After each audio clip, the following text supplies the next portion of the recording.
Good morning. Thanks for joining in. My name is Julie. I'm with Julie Loses, and this is another installment of my video diary. It is Wednesday, February something, 12th, and I had just begun my 19th week on the 2020 Lifestyles weight loss program. And I'm having a really good time. I had a weigh-in yesterday. I posted to the blog yesterday that I was down 3.8 pounds, so nearly 4 pounds last week, and it was a real nice change from the 0.4 pounds the previous week. I wasn't expecting that much. I was hoping for, over a pound, and was very surprised when I saw that number 222 pop up on the scale. Delighted, but surprised. I'm to the point right now where I'm nearing my low weight from when I went on Jenny Craig a few years ago. Now, I did Jenny Craig back in 2011, maybe 2012. I don't remember the year at this morning hour, but I had a really good time, and I had a lot of loss on Jenny Craig. When I started Jenny Craig, I think I was around what I started at now, maybe 5 to 10 pounds less, and I was working full time. I didn't know how to cook. I didn't really want to invest the time in it at that point, and Jenny Craig seemed like a good option. And I did it for a couple months, and I got really, really sick at some point during it. It was really interesting. I had actually similar issues to what I had this past year with my stomach.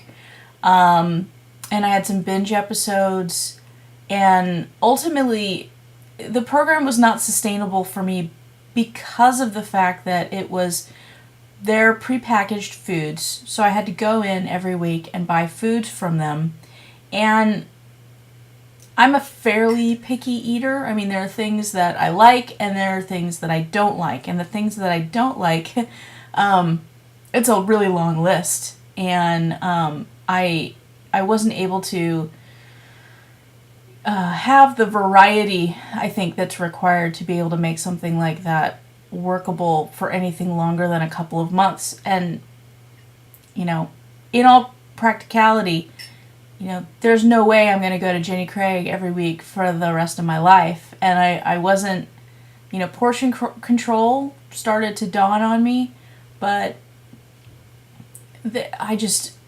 it was not a workable solution for me for long-term weight loss. And what happened was I got sick of for a few months it was great. I found a couple bloggers who were doing Jenny Craig. No Thanks to Cake was one of them, and I was really relying on recipes to spice things up. That's how I found out about queso fresco and chipotle Laughing Cow cheese with their chicken fajitas.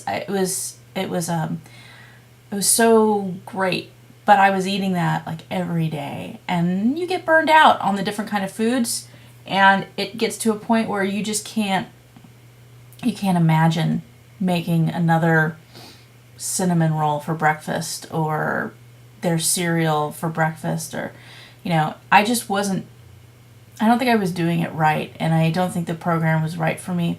I did have some success.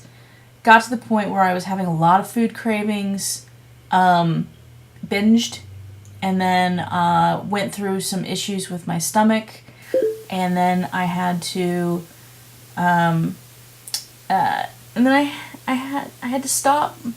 I stopped, and I got down to about where I am now. I think I had lost something like 45, 47 pounds. So this, I think my low was about 221.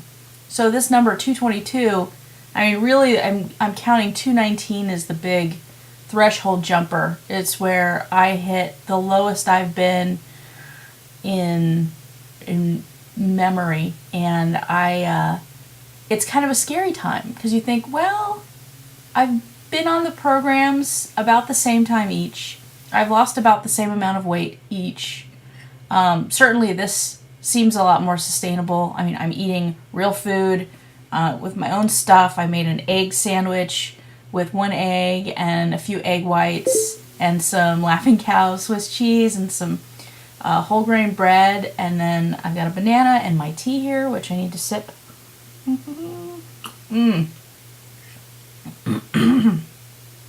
Sorry, but I have to have my tea.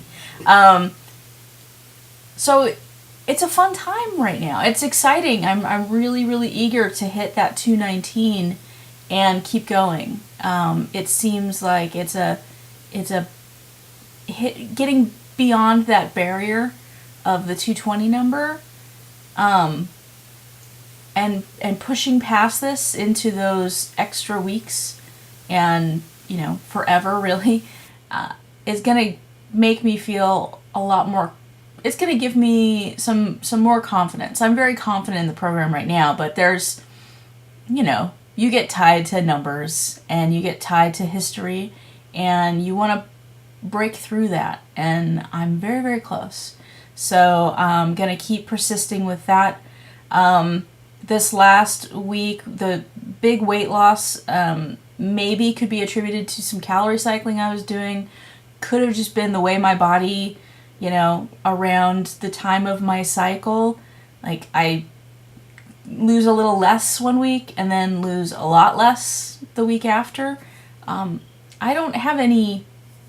I could probably go into the weight loss and try to records and analyze everything, but I don't know if that is really necessary. I think the reality is that I'm getting lighter, my body's getting smaller, I'm getting fitter. My recovery time, my heart rate zone recovery times is just getting super, super short. I went from playing basketball, I went from like in the 160s, 170s down to the 110s within a minute. I mean, it was a really, really fast recovery, and according to my trainer and the literature I've read, that is a real indication of fitness. So while I'm not as strong as I'd like to be and I'm not as flexible or as agile as I'd like to be just yet, my heart and lungs are appreciating the benefits that they're receiving from the way I'm approaching weight loss this time.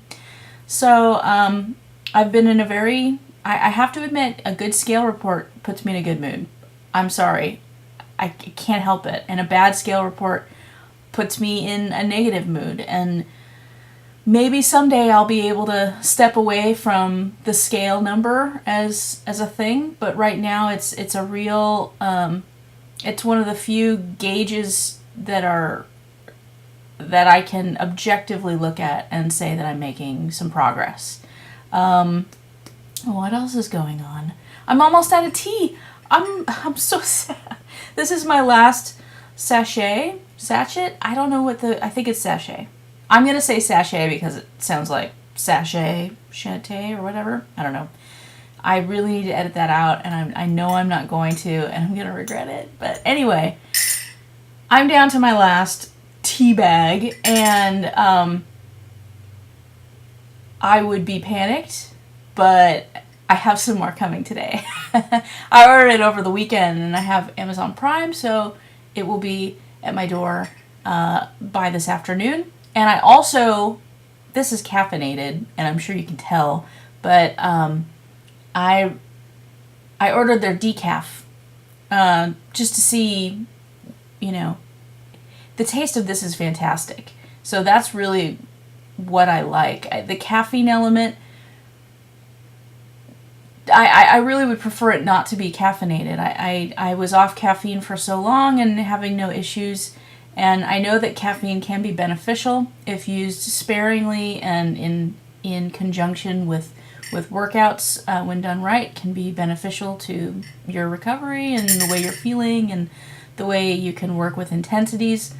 But I would love to be able to drink this more often and being able to get it decaf would make me feel better about reducing the caffeine consumption and still achieving the yumminess that is in this cup. I'm gonna go for it again, sorry.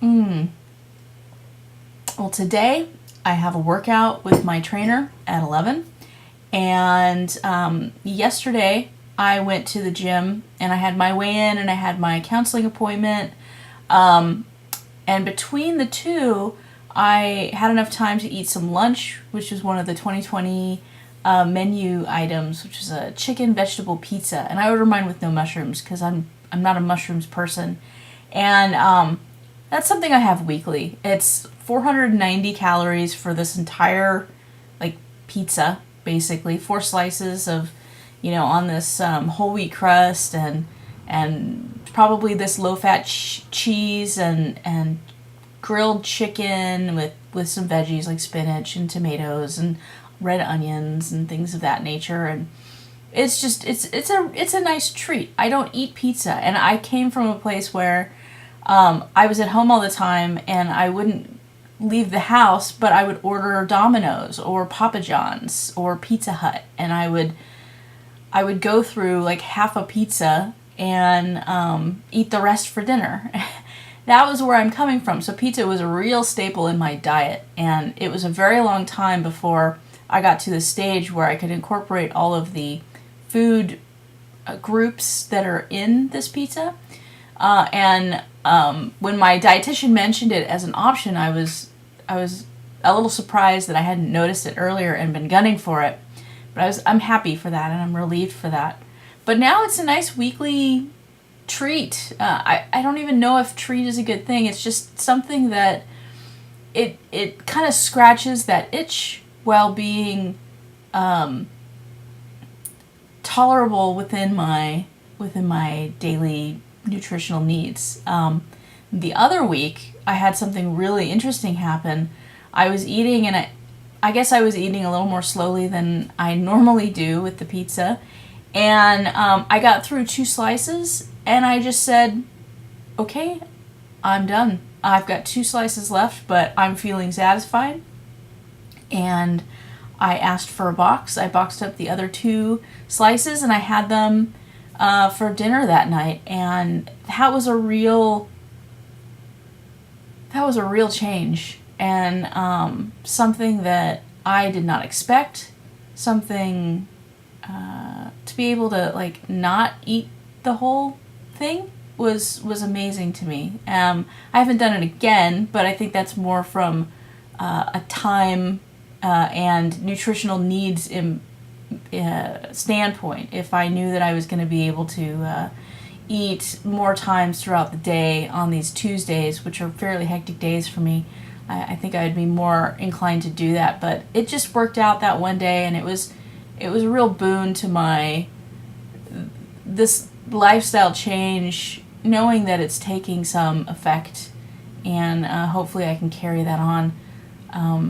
I'm really feeling good about this. I'm really feeling like this is something that I'm going to be able to do for the rest of my life. I don't feel like I'm suffering in any way. When I get finished working out, yesterday I played basketball I did the recumbent bike for 10 minutes, and I had forgotten my headphones. So that was a bad thing.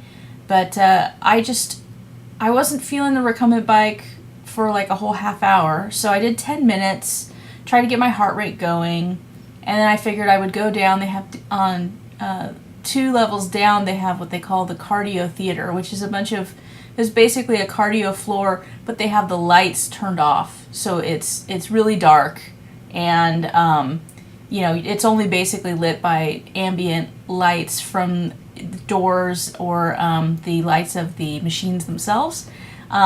Totally safe, but it's just you don't feel like you're under the bright lights of the gym floor. And I figured I would go down there and I would try maybe some interval running. I say running, like jogging, like going from, maybe jog for 15 seconds and then walk for, 8 minutes.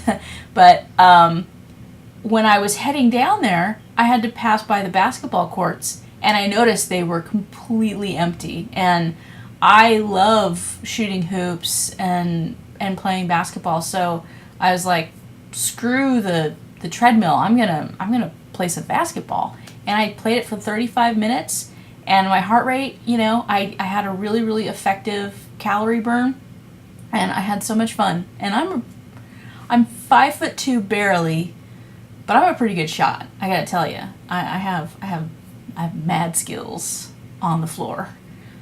Not really. What's funny is that my trainer, she's like 6'1" and was a college basketball player, and she just holds the ball up above her head, and then I jump and try to knock it out of her arms, and that is enough for a workout for me. But it must be hilarious for people to see, or just really bizarre for people to see. Let's see what else is going on. I had something in my head that I was thinking of mentioning, but it's completely poof gone. If it's not clear by now, I don't have really a set agenda when I hit record on these videos. I kind of just blabber about what's been going on for the last, however long it's been since my last video entry. Biggest Loser. I started a draft on a post talking about my reactions and thoughts about this recent season 15 of Biggest Loser results, and the big controversy is about the winner, Rachel, who lost just like 59% of her body weight, and in reality came out looking pretty emaciated on the stage to everybody's shock. And I had a lot of thoughts about that, and I was going to try to write something because I've seen a lot of people have been writing about it. But I realized that I could write a book about the complexity and the conflicts of my own thoughts about it. Suffice it to say, I don't place any judgments on Rachel Fredrickson. I think that I have a really strong feeling that what she did was a means to an end for to win a game that is deeply, deeply flawed, and I'm also struggling with my own feelings about watching these kinds of shows, and I feel icky watching these kinds of shows, but I can't lie that there's some psychological attraction to watching weight loss success stories, regardless of if they're long-term success stories or not. Even when people kind of fail at it, I like watching people working at it, and so my feelings are very complex on the topic. I think that these shows like Extreme Weight Loss, formerly Extreme Makeover, Weight Loss Edition, and Biggest Loser are they're inspiring people, but it's just not realistic, and these subjects, the contestants, if you'd call them that, they're not being led to health in the most healthy way possible. They're doing it in the most entertaining way possible, and I feel really bad. And yeah, my thoughts are, I tried to be as succinct as possible, and I started writing that draft, and I realized that it was, I don't know how many words it ended up being, and I wasn't even like a quarter way into my thoughts about it. So Toomey, I think, was my favorite contestant, and I was happy to see her achieve such great results, and she seems like a really intelligent woman, level-headed. From reading her story, we have a lot of similar things with our relations to food and to exercise, and I hear that she's running every morning, and I would love to be able to run. I'm not able to do it just yet, but I take inspiration where I can, and I appreciate that there are shows like this that can expose us to these kinds of stories. I'm just a little bummed that we get these sort of, these not healthy projections on how this stuff goes down. And but I have no issues with Rachel. I think that, she's very competitive. She's a former athlete, and she clearly has that athletic competitiveness, and she put herself in prime position to win that. I can't judge that from that standpoint. I hope that she gains a little bit of weight, but I know that for the show, people don't want to gain muscle before the end of the show. They want to lose as much weight as physically possible, and muscle weighs more than fat. So, I'm sure they weren't hitting any of the weights during that last sprint to the finish. So, so my thoughts about that are very complex, and I have issues with myself watching it, but then I just can't lie to myself. I enjoy success stories. I'm blogging,